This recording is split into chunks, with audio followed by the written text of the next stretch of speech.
So, bonjour tout le monde, je suis Pamela Isfeld, la présidente de la PAS. Je vous souhaite la bienvenue. We are here at our second annual Tradecraft Conference, and I'd like to welcome you to our webinar on managing up, tips and tricks in avoiding pitfalls in dealing with your manager. Before we start, I'd just like to acknowledge that I am chairing this session from the unceded territory of the Algonquin Anishinaabe people, and we acknowledge and respect them as the past, present, and future guardians and caretakers of these lands.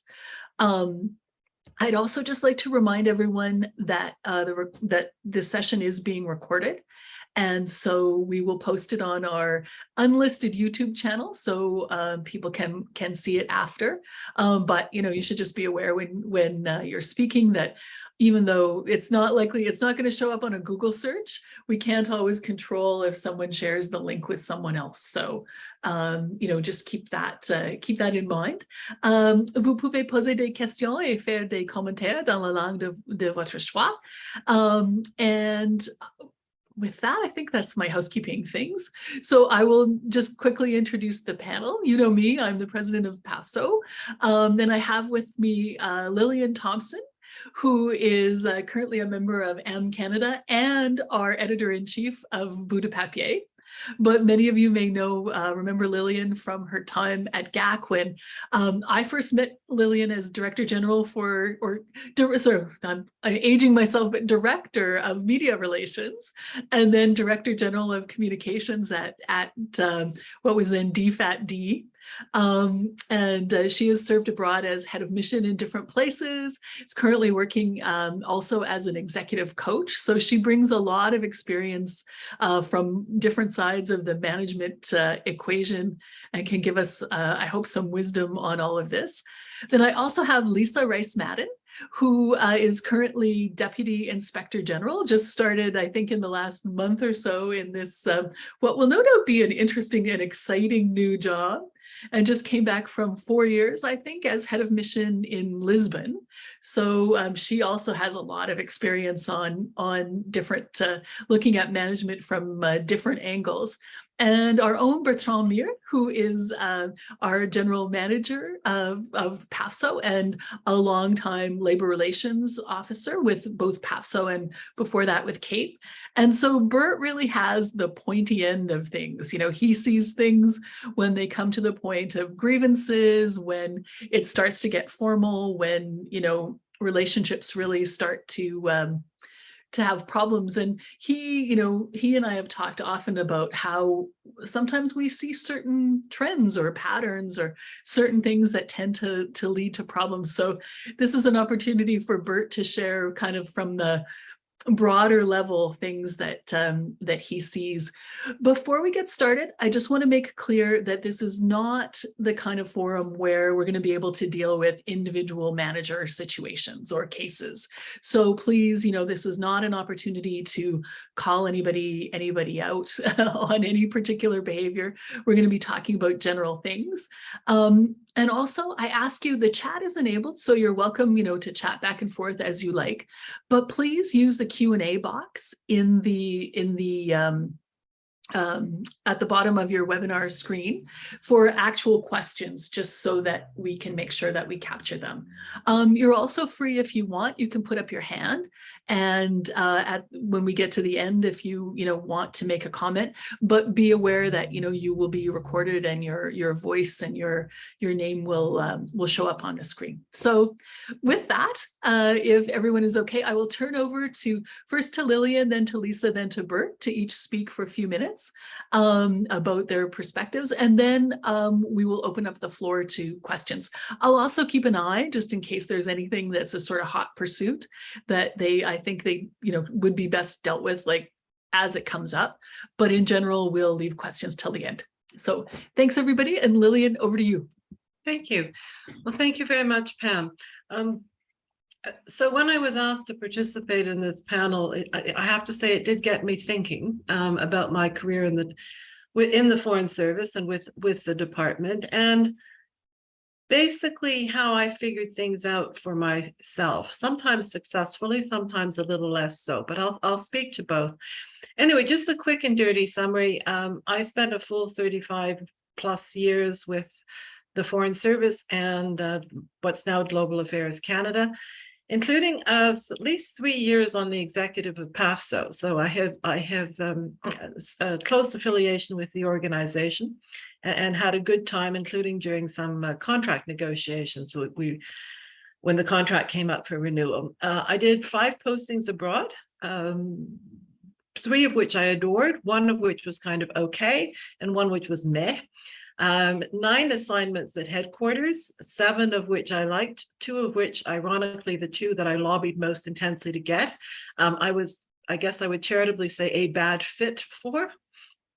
When I left the department of the public service on a full-time basis at the end of 2016, I sent out a message to everyone I figured I knew in the department, and I took a results and delivery approach because I had been working on results and delivery in my final mini assignment. So here are some interesting statistics. Well, I think they're interesting from my, as I said, 35 just plus career. It took me some time, but I did a list of every single boss I'd ever had. And over the course of my career, there were 45. So think about the math. That did in some cases include bosses of bosses when in fact they were kind of either in my office or in my face on email on a daily basis. I figured out that I had myself supervised 320 staff, both locally engaged and Canada-based. During the course of my career, there were I was in the political stream, what's now known as FPDS. During my time with the department, there were 14 USSs, or Deputy Ministers of Foreign Affairs, and that averages out to 1 every 2 years and 8 months. In the case of Ministers of Foreign Affairs, there were 20, which averages out to 1 every 22 months. And I think it's safe to say that the rate of rotation of both deputy ministers and ministers has rather accelerated in, let's say, the last 10 years. And these things are all relevant to me because it shows a little bit about the internal dynamics of what is a rotational department, including a rotational department for many people who are themselves not necessarily rotational. And the one thing I think most of us do at the beginning of our career is kind of watch and look. I mean, I will be very blunt and say I liked most of my bosses. There were a few I just couldn't stand and who probably couldn't stand me either. So it was probably a two-way street. But you do watch. I remember, came straight out of university into the foreign service and, watched behaviors, watch how people behaved in meetings, watch how they treated me. And if there was one single thing which always stood out, it was how they communicated, how they talked to me, whether they listened to me, and vice versa, right? Because at the end of the day, that's what you need with your manager. You need a good relationship. You don't have to be best buddies. You don't have to have anything in common for that matter, but there has to be a level of courtesy. And I personally believe that if you are a manager or if you're being managed, so to speak, that twice a year, and I think that's about the right frequency, it's important to have a conversation that isn't about work and your key performance objectives, but about your longer term aspirations. And you have to feel comfortable having that kind of a conversation with someone because it doesn't come automatically. And you should also perhaps talk at the beginning. And these days, I realize that might be on Teams instead of in the cafeteria or a corner of an office, about some practical things. Like I had bosses who basically had and it was a trick I picked up, who blocked off 2 hours in the day. And there were he was not going, he was an ADM, so he had some choice in how he ruled his life, but he was not going to any meetings during those 2 hours. The roof of the Pearson building would have to, collapse before he'd be moving anywhere. So even things like structuring, who to meet, getting to know people, other managers and other departments can be very helpful. And just picking up tricks, including from outside the office. I'll finish off with one little anecdote. When I was director of media relations, which Pam referenced, my daughter started grade 1, and she came home the first day, and I said, well, Rachel, how was your first day of school? She said, oh, it was great, Mommy. I really like Madame Bilodeau. She's so nice, and we sang songs, and we started, it was French immersion, to learn to read. And then she got very sort of straight up, and I said, but Mommy, I'm telling you right now, I will not be doing grade 2.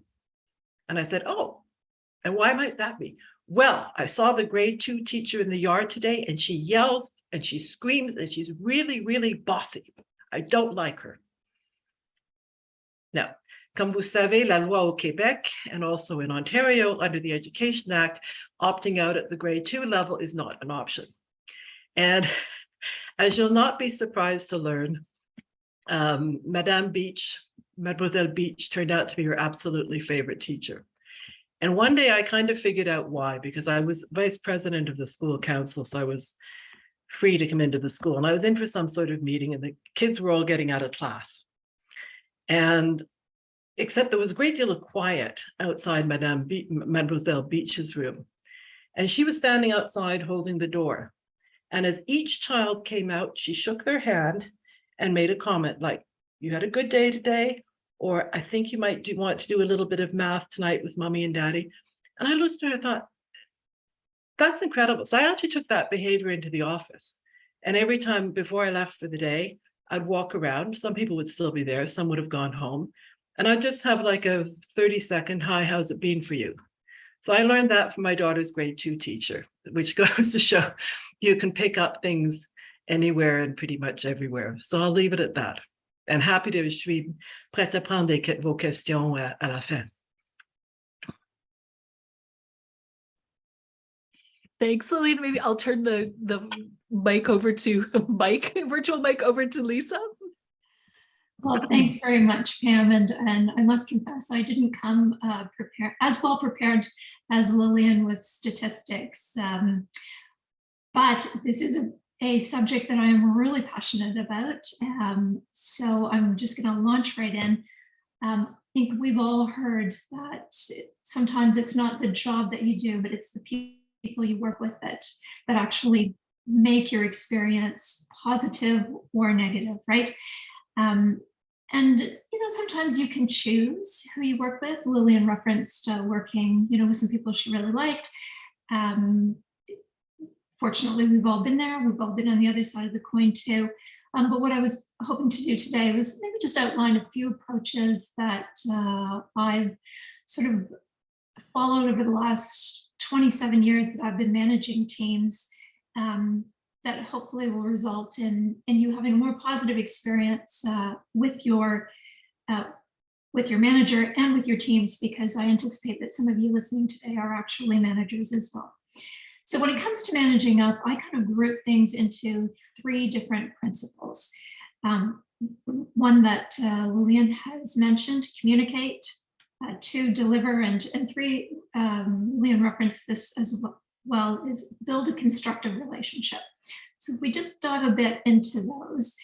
In terms of communication, on sait que c'est pas un sens unique. It's a 2-way street. Communication has to be up and down. But I would say if you're managing up, it's really important to provide, to make sure that there are no surprises. And you hear that all the time. And I was participating in a meeting last week where the deputy ministers and ministers' offices were briefing directors. And one of the points they made was, nobody likes surprises, brief us often. And I think that's just a really good general principle. If you're working on a politically sensitive or fast-moving file, send frequent updates via email, via Teams chat now. In person, I think at embassies, having just come back from Lisbon, in embassies we tend to do things more in person. It's a smaller space. You can walk around and talk to people. So that's the first thing I would mention. I would say, if you have a manager who doesn't like structured meetings, I definitely come to those meetings very prepared, have your decision points ready. You know what you need to know, flag important issues in advance, and express yourself. That's what I would encourage people to do. I think, sometimes people, and we hear this in inspections as well, sometimes people are reticent to really express how they're feeling. I would say it's 100% okay to disagree with your manager. You just need to explain why you disagree, right? I always took the approach that I'm not the expert. When I was working on a file with my senior trade commissioner, for example, I would expect him or her to come with proposals and to really explain it. So, and I think, most managers value that diversity of opinion. I think that that's important. And just a gentle reminder that we are all human and we all forget. So don't hesitate to remind your manager if they've forgotten to deliver something for you. And that leads me to my next point, which is deliver. So if you want to really manage up well, I think you need to deliver on your commitments. And if you can't, you need to explain why. I used to say to my staff, like, if you can't do something within the deadline I've asked for, just tell me why. Like, the world's not going to stop revolving, right? If I don't have that by, Monday at 3 o'clock. If you have a family emergency, there's an IT meltdown, totally get it. But be honest, just be honest, because between delivering and being honest, you build trust. And building trust is what you need to do to have a constructive relationship with your manager. So that's my third point. So constructive relationships, I would say, don't make assumptions about what your manager may or may not like. We all go into new jobs with a certain sense of, this is how I did it in the past, this is how I'm going to do it this time. And that may or may not work depending on your manager. What are their preferences? Find out what their preferences are in terms of their communication style. Do they have an open door? Do they like frequent drop-ins? Are they like the ADM that Lillian referenced that blocked off 2 hours and they don't want to be disturbed? You just need to sort of find that out, but it's an iterative process too. It's not going to happen in the first week in your job.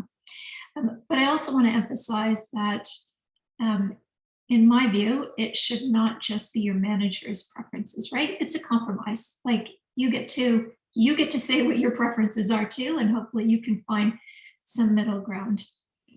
My last point on building a constructive relationship is, I would encourage people to give people the benefit of the doubt. A lot of people are overworked, they're stressed. We can all have a bad day. I personally don't think there are a lot of people out there who are trying to, how do I express this, to, cause you grief, basically. But the one caveat that I would make, and for this I put on my acting inspector general hat, if there is a repeated pattern of disrespectful behavior or harassment, there are both formal and informal processes that people can follow. And I would encourage you to reach out and to, look into those, because that's important too. We all deserve to work in a respectful work environment. Now, just very briefly on managing down. So obviously, same 3 principles apply when you're managing down: communicate, deliver, have a constructive relationship. I'm going to add a few more things, and that is really part of your role as a manager when you are managing down is to keep the machine moving. And I don't just mean in terms of the transactions. That's important too. You need to recognize that, people's work depends on you taking timely decisions, but it's also incumbent upon a manager, in my view, to empower employees and to help them advance in their career, right?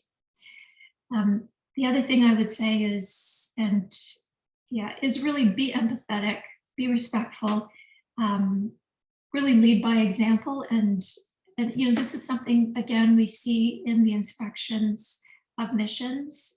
If you have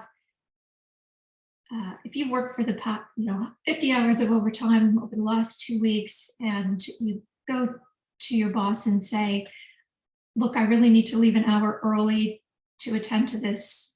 I got to take my kid to the dentist, for example, because I missed the appointment when I was doing all this overtime that I'm not being paid for. Be empathetic and let them go, type thing, right? Because that just causes problems. And like Lillian said too, get to know your staff, like walk around and talk to them, ask culturally appropriate questions. In Lisbon, for example, people love to talk about their children and their grandchildren. So you could always touch base with them on that and really, develop the relationship that way. Et finalement, I think it's important to provide regular feedback and to make it constructive. I always encourage people to take the plan de gestion de rendement et les plans d'apprentissage, the learning plan very seriously. I mean, show people that you care and put some effort into it. So some very basic principles: managing up, managing down. Et merci. Thanks very much, Lisa.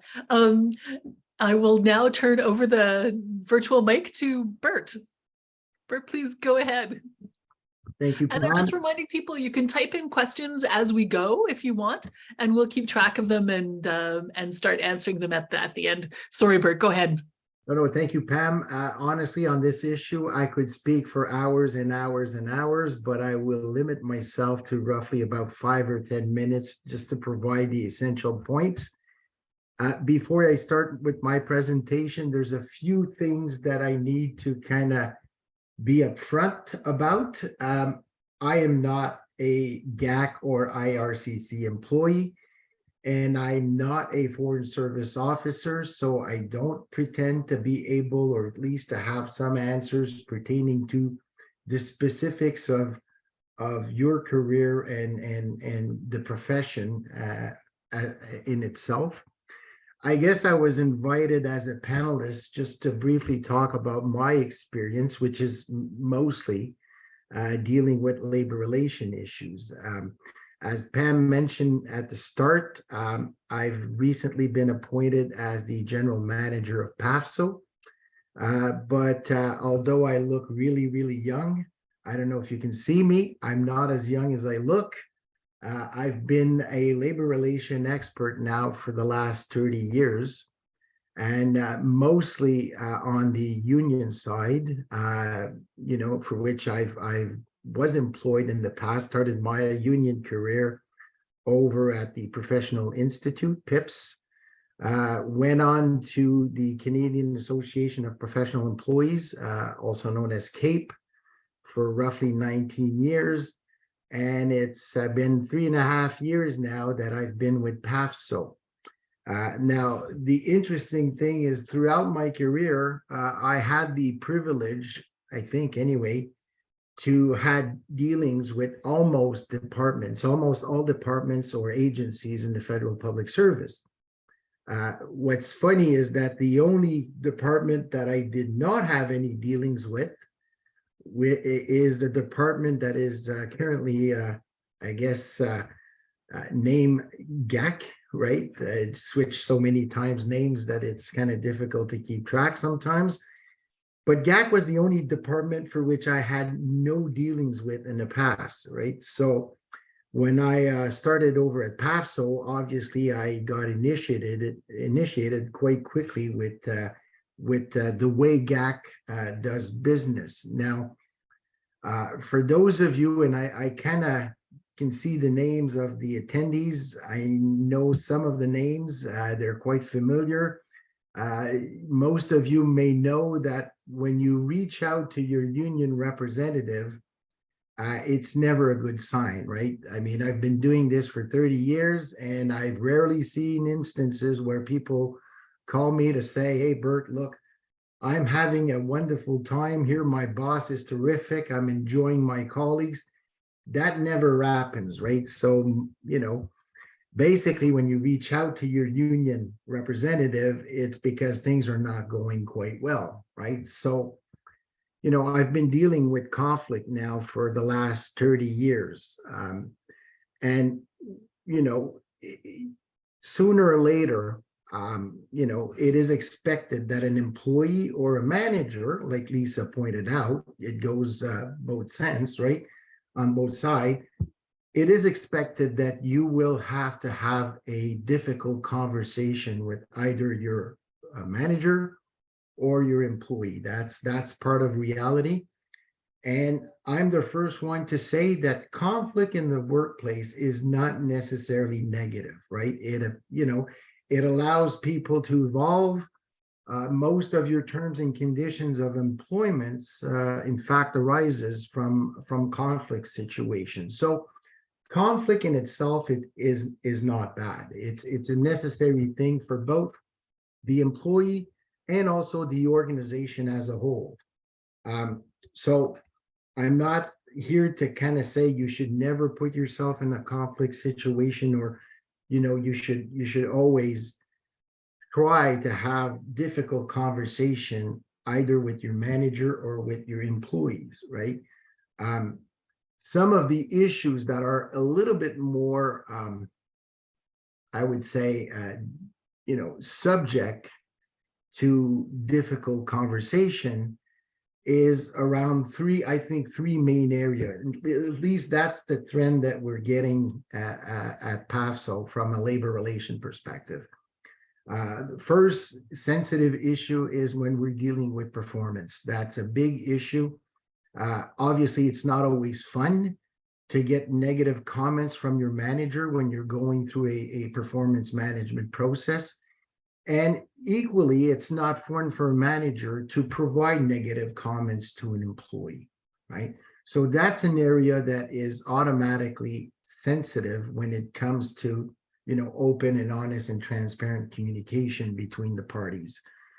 Another also area that is, an area of sensitivity is staffing. Staffing is also something that is near and dear to our members' heart.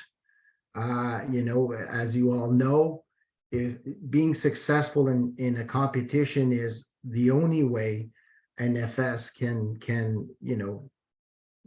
be promoted in-house, on a permanent basis. So that's an issue that is highly important to our membership. And normally it's never fun for a person to be told that they're eliminated from a selection process. So, it leads to sometimes difficult conversation with the selection board or their managers, right? Depending on the process.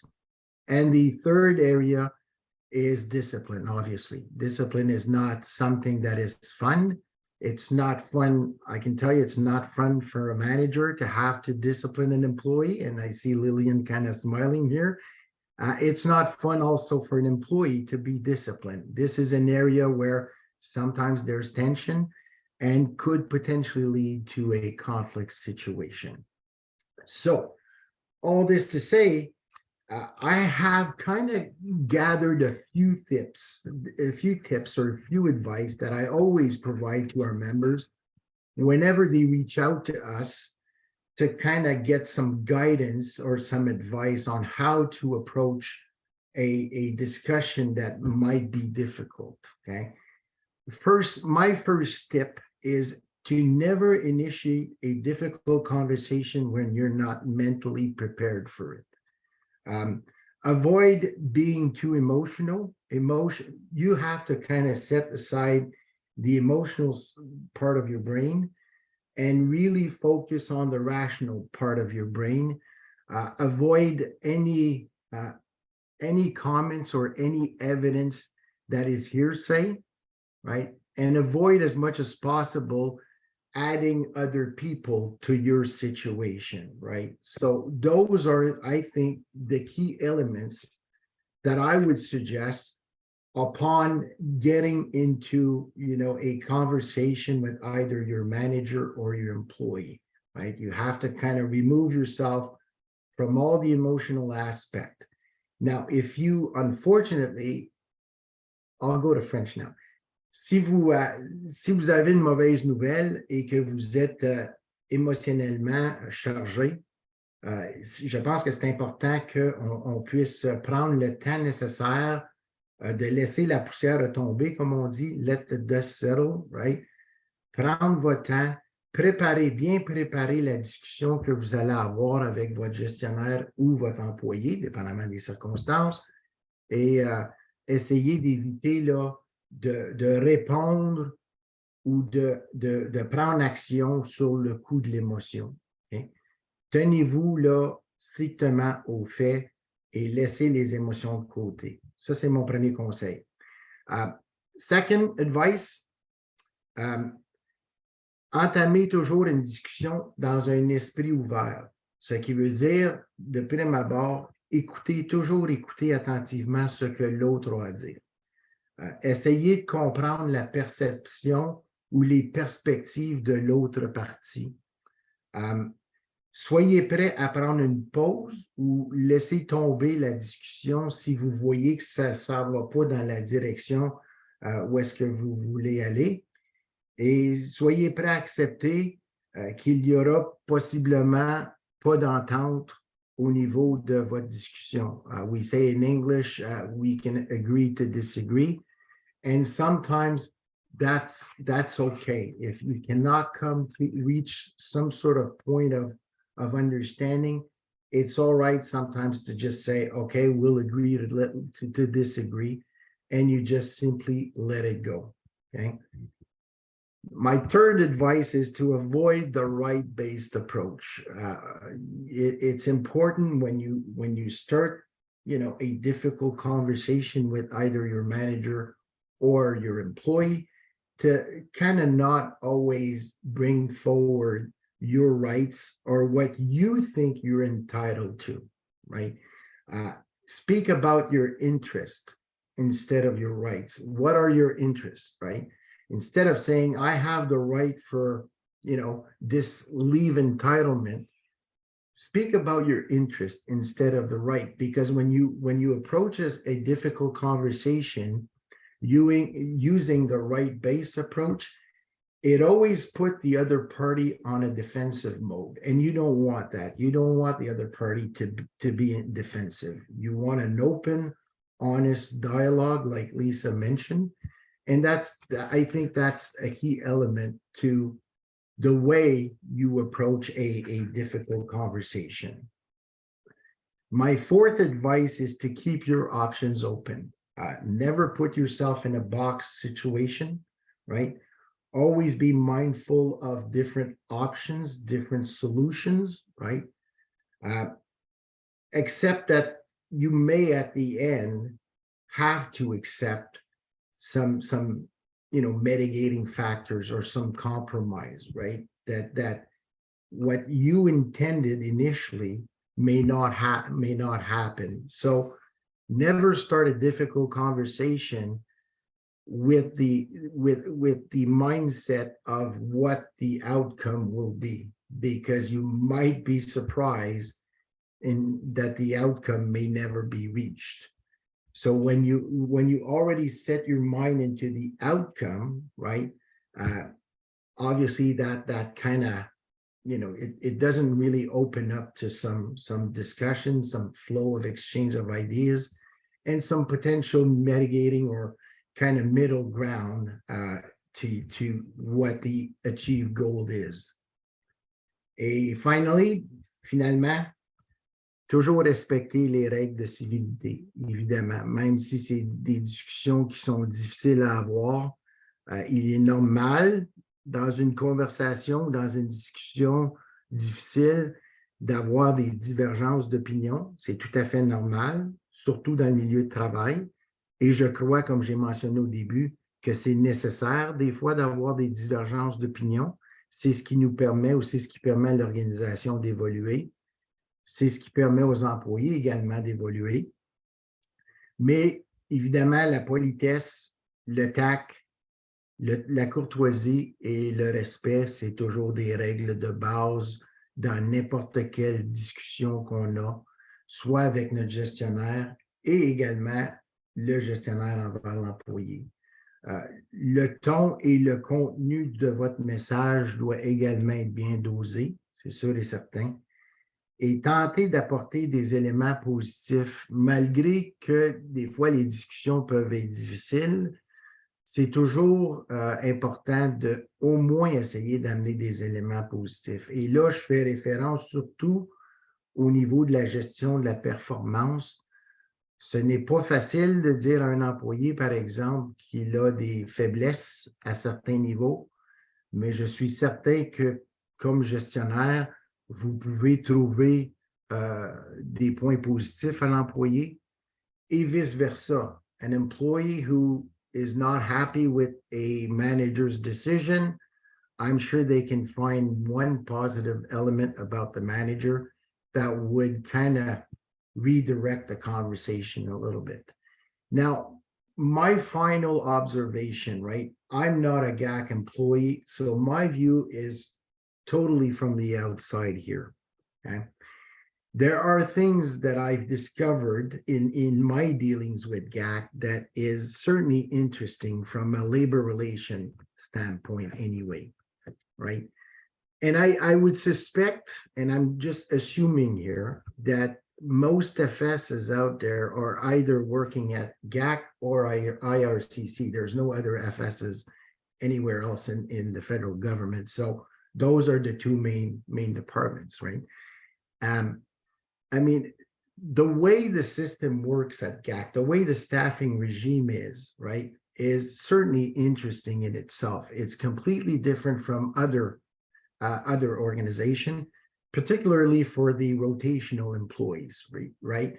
And if I was young enough, I would probably make a thesis out of GAC system, right? Because they control, let's be honest here, they control who gets to assign where, right? So that gives senior management at GAC a full slew of authority, right? And I'm surprised, I have to admit, even after 30 years, I'm still surprised. I'm surprised with the number of members that reaches out to us and say, look, I have this issue. I don't want to bring it forward for fear of, either reprisal, fear that this could limit their career opportunity. I mean, this is really a reality more so at GAC, right? What I could tell you is for those of you who fear or, are hesitant to bring forward a matter because you're not sure if this will have an impact on your career or whatsoever. I mean, I am of the opinion that if you take the proper approach and you do it correctly in the right way, you can always talk to your manager about almost anything. And if it's done right, you will not have any reprisal action against you. I can guarantee you that. Now, if you need some advice, some coaching, we have an excellent group of labor relation advisor over at PAFSO that can help you. So feel free to send us an email at info@pafso.com if you need our help or if you would like our advice on how to approach, a difficult discussion in the workplace. So that's it. Thank you all. Thanks, Bert. Yeah, you bring up some interesting points about GAC culture in particular. I mean, I think IRCC is a little bit different from us, but our IRCC members are often, subject to GAC culture, especially when they're at missions abroad. So, yeah. Being outside for a little bit has really kind of given me a different perspective on things. And I have to admit, I look now at some of the stuff and I think, how on earth has that place functioned for almost everybody? Like, I'm not saying, even for managers. I mean, and one of the things that I see and hear from people is, sometimes I think people forget that managers, even senior managers, are also people, right? And that they're caught up in all of this as well. I mean, we're not talking, I think when we're having this discussion, we're not talking about the real extreme cases like were in the recent Integrity Commissioner's report. I mean, that's a phenomenon that is sort of, I hope, somewhat special, although maybe not as special as we might like to think. But, for your ordinary person, I mean, the churn of information, the demands on people's time, the uncertainty now made worse by COVID, all of these things are affecting managers as well as employees. Like, I went to a meeting a while back, and the person had asked to meet with me. There was a senior person, set aside time, got away from the computer, left the phone, on another thing. And in half an hour, we were interrupted like 4 times in this meeting with urgent things. And, you could be a genius and, be the most patient person in the world. I think that kind of work environment and work culture is going to really is going to cause problems, And I wonder, I mean, maybe from our panelists, maybe we could just get some views if you have them on, do you guys see any way that I mean, PAFSO members are generally, at the officer expert level or at the deputy director level. Is there anything that we can do to contribute to making some of this culture a little bit easier on everybody? Lillian, how about I start with you, because you're first on my roster. That's a tough one. I have to say, and I have a basis for comparison that's outside the department and outside the public service. I applied for and went through a very stiff competition, including an interview board of 12 people, to be a governor of the Ottawa Hospital. And I was successful, and I was on the board. I finished as vice chair in 2019. The discipline of the meetings, and this was not, I'm not a medical expert, so we're talking about the civilian side, if you like, of the hospital, but it's a multi-billion-dollar budget, and it's not flow through, right? The money is spent at and in the hospital.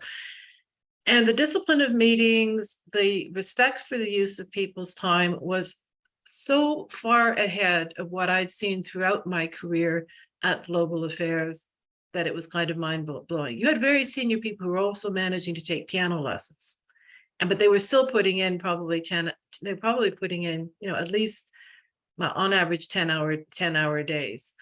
Another one was running a huge Christmas tree farm up in Wakefield, as well as being the chief of staff, which is a senior doctor at the hospital. So some of the, I don't see this just at Global Affairs, but the culture of presenteeism, meetings, and now, of course, the dreaded team chats when they're not really necessary. This is really infringing on people's time to be able to do quality work. I don't know what you'd have to have a wholesale rethink and buy-in, but I think there's an awful lot of wasted time.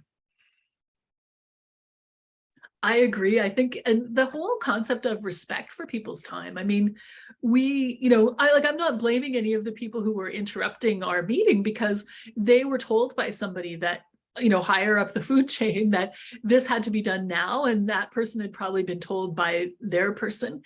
Like, trying to have a meeting with people at GAC sometimes is really hard, just because they're always moving the meeting because their boss is demanding a meeting, and the boss is demanding a meeting because, his or her boss is demanding a meeting. Like, if you don't have those basic principles in place, I wonder how you really can change things. Anyway, sorry, enough editorializing from the chair. Lisa, over to you. Well, look, I think you both make some very valid points.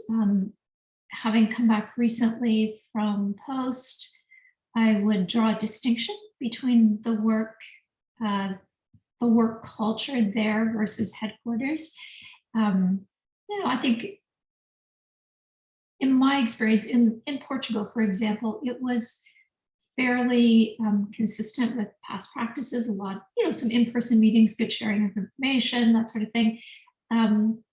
People prioritized their work. And as a management team, we really encouraged people not to pursue activities for the sake of pursuing activities, right? So your key performance indicator is not how many events you held. Coming back to headquarters, I almost get the sense that there's maybe a perception that if you have 8 to 10 meetings a day on Teams, which is not unusual, that you've done a great job. But, there's not that reflection, what have I actually achieved? And consequently, when you have those 8 to 10 meetings, and we all know that sharing information and transparency is important, but what are you really getting out of it? And does it force the employee to then spend a lot of time after work hours doing the actual work? And I have to say, I've only been back for 4 months, but for 4 weeks, but I have to say that it is a concern of mine, and particularly, with the team that I'm managing that is sort of working around with missions around the world. So, yeah. Yeah, like I'm just wondering, what we can do at our level to kind of move the needle on some of these things. I mean, there's not going to be an immediate solution. It's gone on for so long, but like when we were doing the strike and the sort of work to rule back in 2013, 2014, one of my decisions around that time, partly related to needing to do this, but also related to what I had just seen happening, was I thought, I'm not multitasking anymore. And if I'm told I must attend a meeting, like I remember having to attend a meeting it was a debrief on the visit of the Emperor of Japan to the country that I was in, and it was like 4 hours. And between, we had to have tea and we were socializing and all of these things. Well, I said, okay, you insist that you want me to go to that meeting. I'm at that meeting for 4 hours. And then that was 4 hours of work. I'm done my workday. I'm going home. And, I think I did it in a reasonably, friendly enough way. Everybody knew what was going on, but it made the point, you want me to spend 4 hours on something peripheral. Well, I'm not going to then spend 4 hours at home off the books to make up a proper workday. So make your decision.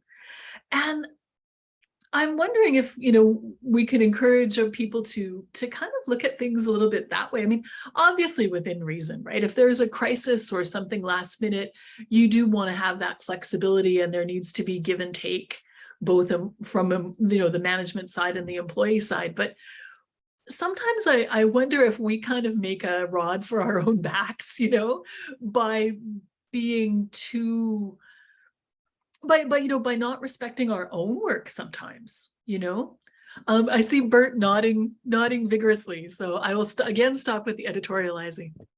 No, but in terms of your question, Pam, and it's certainly difficult because we PAFSO as an organization and us employees of PAFSO certainly have some limitation here. And this is, I'm wearing obviously my labor relation hat here for a second, right? We do have limitations because the employer benefits from, the legislative framework and the body that they have, and that allows them to basically set up a culture the way they've set up. Now, unfortunately, it probably took, and I'm leaning towards Lillian and Lisa here because they certainly have been with the department, and also you, Pam. You've all been in the department for quite a long time, and I'm sure the culture probably took decades to kind of be set up, and it will likely take decades in order to change that culture, right? It's something that unfortunately cannot be changed on a spur of a dime, right? But there are also additional indirect elements, and I don't want to sound like my grandfather here, but in today's new age of technology, I'm the first one to say that since since we have the new technology, our communication has been, horrible. It's been terrible. People no longer talk to themselves. I mean, we're not having direct dialogues. And especially in the pandemic situation, there's no more physical contact, right? People expect a response immediately, irrespective of what time of day it is, right? Those are things that slowly and gradually, I think, kind of set up the culture that we have right now, right? Can we go back in time and say, look, let's change the way we do business? Let's go back, in the ancient year when computers did not exist, and we had to physically talk to each other, right? If we wanted to communicate something, and we were not expecting people to provide an answer right away. So those are things that, unfortunately, and just to add, right, social media is certainly something that is not helping, right? So all this to say, how do we change the culture? I don't know, but it certainly has to start from the top, right? And there needs to be clear direction on how the organization wants to do business, and they want to treat people in the next decade, essentially. That's it. Thanks, Bert. I mean, I wonder if, I know that the organization does benefit to some extent with all of this, at least like in the very short term. But I'm wondering if we're starting to see things fray around the edges. I mean, I know Apex, the association that sort of represents EXs, not like a union, but like a professional association. They just released results of a big survey. And it showed that something like 47% of EXs say that they are on the verge of burnout. And I mean, you can always ask questions about the methodology or what exactly is burnout. But the way I saw, they gave a presentation to us psychological health co-champions a few weeks ago, and it sounded to me like they had a pretty good, they had framing of it that would, meant when people say I'm on the verge of burnout, like that they're not just saying I'm really tired and felt bad for the last week, And I mean, I'm wondering if it's starting to get to the point where, we're starting to see, the system no longer functioning, but I don't know. I don't know what that would look like, and I don't know who it is who would have the power to say, okay, this is wrong and something has to be done about it. I mean, I know GAC is about to start to set up an ombuds office, which will give people, a place to go with all kinds of concerns and kind of operate as a bit of a clearinghouse if you're not sure where your issue should go. And I know they're about to increase, the number of counselors available through EAP, but I don't know that this is an EAP problem, It's like that meme that goes around with the Friends characters, and somebody is saying, what do you need? And, what do you need to help your mental health? And they're all saying, less work, more sensible culture, more whatever. And then the person comes back saying, EAP and mental health webinar. And let's have a workshop. Yeah, during working hours, so you don't have to make up the time if you want to get anything done. I think, I mean, the department has always been artificially competitive. I mean, I remember discussions amongst colleagues at my own level when I was in FS1. Oh, well, I've got 5 memos to the minister to get finished by the end of the week, and 3 treasury board submissions. Oh, that's all you have? I have 18. And plus I have to learn Greek because all the Greek interpreters in the government of Canada have quit, and I have to be the interpreter for the ministerial. I mean, that mentality still exists. And a lot of it's, artificial. I mean, you can, well, can't walk through the cafeteria anymore, but you can see it with people walking the really quick struts, like I'm a busy and important person doing busy and important things. And that mentality, that kind of competitiveness, which sadly, of course, also feeds into the rather unique promotion system, shall we say, where busyness can, or perceived busyness or self-anointed busyness can help advance a career. I personally think one of the best things that could be done, and it's to help people, is some form of assistance, advice, and career planning. I mean, I will shut up after this brief anecdote. My first day in the Ford, I never worked. I mean, I'd worked as a clerk in a clothing store. I met my assignment officer, and he looked at me and he kind of growled and said, "You failed your French. Fix it. We don't have any money." Then he said to me, "I'm choosing your assignment. You're going to do one for a year. Then you're going abroad. You'll be invited to submit a list. There'll be 5 options. I may not choose one of them, but you're going on posting next summer. Don't even think, even if you like it, don't even think about asking for an extension or a cross posting. You'll be coming home." But then he said the one thing that was really, really valuable. He said, "When you come back for your first posting, you will have kind of figured out whether this foreign service stuff is for you. Good, bad, and then he said, we're a medium-sized foreign ministry, so you'll need to have 2 oars to your boat. And in my case," he said, "you've got this Eastern European Soviet thing going. I don't know why, that's your problem. But you need a second oar to your boat, so that when people see you, look at you, they say, oh yeah, Lillian, Eastern Europe, Russia," and in my case, it turned out to be multilateral for the first part. But that gave me a sense of both identity, a sense that I could make a real contribution in 2 areas potentially, as opposed to sort of just jumping from one thing to another. And I do think a better, perhaps closer to the British model by which they do assignments than ours. But those are just 2 quick thoughts. Thanks, Lillian. Yeah, I do think that the lack of any kind of career structure planning is something that causes everybody a lot of stress, and it must cause stress to heads of mission to know that whenever a job comes up, there's, you're kind of rolling the dice and who you're going to get and what their relevant background might be and so on. And I think there was a little bit more structure when I started. There was at least a little bit more sense that somebody knew who you were and you were out there, But Lisa, I see you nodding. Did you want to chime in? Thanks, Pam. I just wanted to sort of go back to your question a bit and say that, I'm actually optimistic. What can we do? I think it's, change can start from the bottom too, right?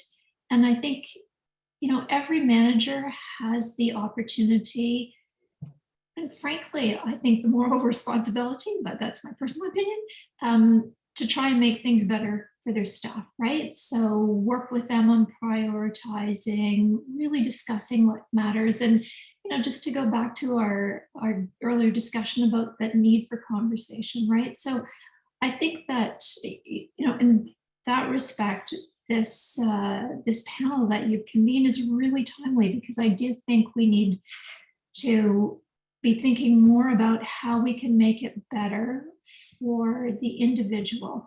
Yes, I do agree with Bertrand.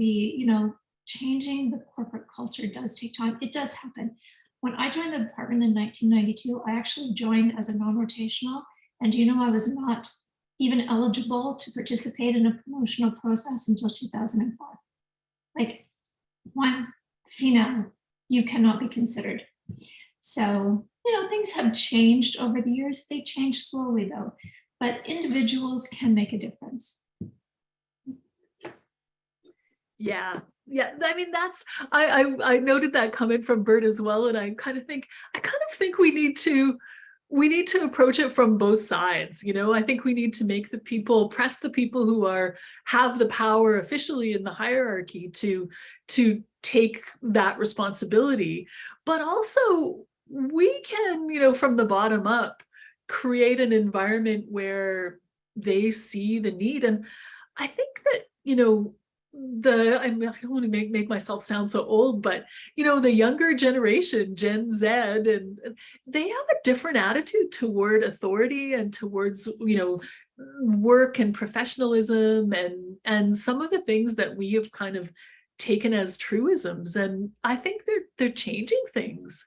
I mean, GAC had the anti-racism secretariat that was, I mean, they still have it, but they've moved it into into labor relations now, under a deputy director level person, which we have an issue with, saying, no, it should still be an EX level person and it should still report to the deputy. But the fact that existed, and they were able to do some staffing and, some things that were pretty surprising. I think that comes from that pressure, not necessarily pressure from above, but pressure from employees saying, this has got to change. And if you want to be able to attract good people to your organization, you have to address some of this. So I don't know, Bert, you're nodding. Do you? No, and I don't disagree here. I mean, if we're coming back to the topic of the discussion, one area that I'm certainly concerned with more and more these days, we talk about well-being, obviously in the workplace. We're having more and more people reaching out to us who are on stress-related leave or dealing with mental disability. This is part of the new reality right now, and I'm hoping that everybody, and from the top to the bottom, everybody in the organization really focus on people's well-being here, because it's one thing to mention to somebody, I'm concerned about your well-being. It's another thing to make sure that you take the appropriate action, right? If you're telling an employee, I'm really concerned about your well-being, but you put upon them irrealistic expectations, I mean, one goes against the other. So if we are committed to making sure that the well-being of our members are really considered, I think the department has to kind of put the money in their mouth and really take concrete actions to ensure that the well-being of employees are highly considered here. Because I can tell you, this is only again from somebody from outside, completely outside of the organization. I'm certainly concerned with the number of cases right now that needs people that needs help. So that's my concern. I remember, I mean, this is not a new discussion, right, for GAC or for Foreign Affairs. And I remember years ago, there was a group, they for whatever reason, they were having like some kind of team building thing and they were writing haikus. And when the haiku that won the contest said, manager, who I will not name, but you would all know, says must have a balanced life, meeting at 7. It's like, so it's it's not a new thing. But listen, I noticed that a few people have dropped off. We did allow till 3:30 for this, just in case there were more questions, but maybe if it's okay with everybody, what I'll do is we could end the formal part of the webinar now. Marty, I'll ask you to stop the recording and say officially thank you to everybody and thanks to the attendees, and get Marty to stop to end the recording.